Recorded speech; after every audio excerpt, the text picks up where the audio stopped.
So I'm going to talk about invisibility. Here we usually talk about things in terms of concept of the mind.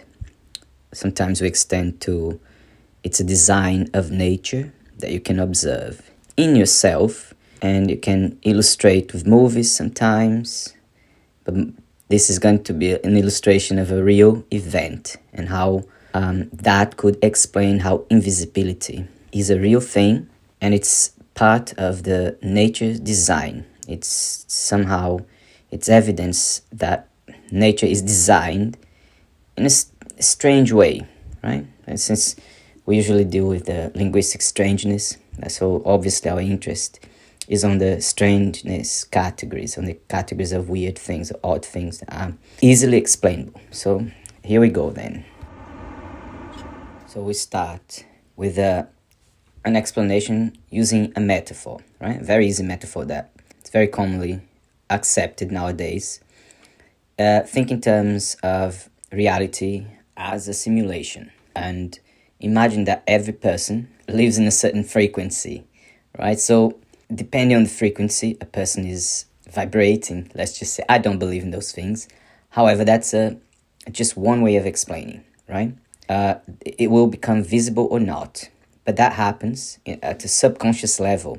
Some people can achieve that kind of level consciously, voluntarily, deliberately, and other people might achieve that just subconsciously. And that's basically what the illustration of a real event might try to evoke. Like, that could be the explanation, right?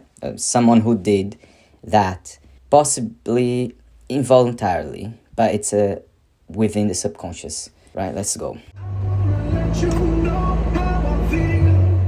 Right, if it's really difficult to accept invisibility as a possibility, think in terms of gradation. You can be completely invisible, or just invisible intermittently, right? Or gradations of invisibility. Think, before I tell the illustration, I can tell other illustration that might be easier to understand, right? And accept. Like, think of old people. Some old people are told to be practically invisible. Society doesn't pay attention for whatever the reason, right? So right there, you can say, oh, it's just a metaphor. It's just people don't pay attention. But that's exactly why we explain things in terms of metaphor, because metaphor reveals certain patterns that are there initially, right? Originally.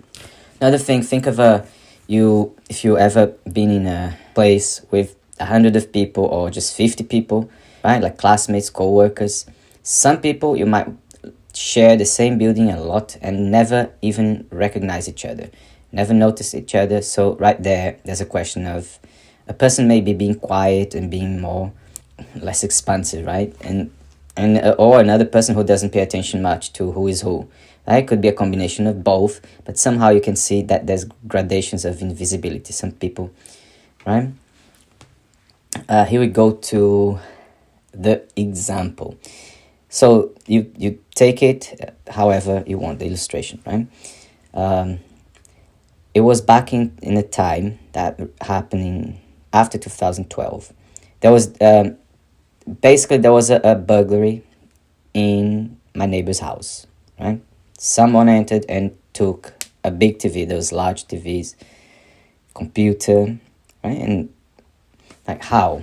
Because the house, that's the thing, the house was didn't have anyone, right? It wasn't occupied for basically 2 or 3 hours during the afternoon.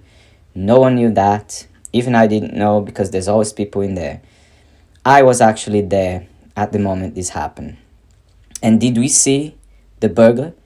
Did you see the person who perpetrated the crime?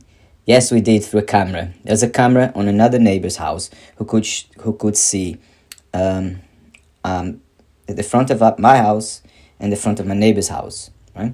And we saw when the burglar either jumped or just forced the door, the front gate of my neighbor's house. And then more after that, we actually saw, right? The camera was the neighbor allowed. I saw my person, right, in the camera, coming out of our house and going to work. So I go, and after I go to work, the criminal, just come out carrying all this, like a big TV, electronics. He didn't even went there prepared. He just grabbed the bed sheets and wrapped everything and carried like Santa Claus. No one saw that. No one saw this. No one asked it. One neighbor, like in 3 streets after, saw the guy carrying that. Didn't understand much. What could he do? Just call the police. Basically, this was never retrieved, and that thing stayed on my mind. How did that guy enter there, right? How did he know? Like, no one knew. No neighbor gave any information that people were out. There's absolutely no other explanation. And the camera also showed him sitting, not in front of the house, but 3 or 4 houses further, just sitting on the pavement there, basically just lying down, just very relaxed. He was not even observing. Just at a certain point, he just got up, decided that that was the house that he wanted to get in, because there's a reason, because all the other houses, right, our house, the other neighbor's house, were all secured with iron, right, on in front of the window. So that was the only house that didn't have that yet. But yet, I didn't know how did he know there wasn't anyone there, a dog or an alarm, anything. Anyway, that basically, I think that would be an example of some sort of invisibility.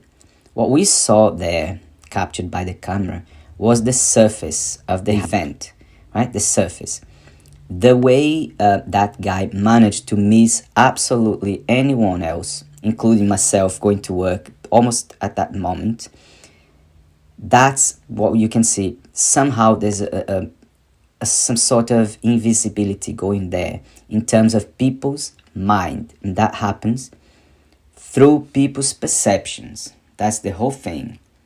That can be flawed in that sense, you can say, but you can think that there is some sort of will, like deliberation, a mind power, some people say, but this is a thing that can be noticed by other people, right? And I'm pretty sure everyone has stories like that, where a person passes completely unaware of the public perception.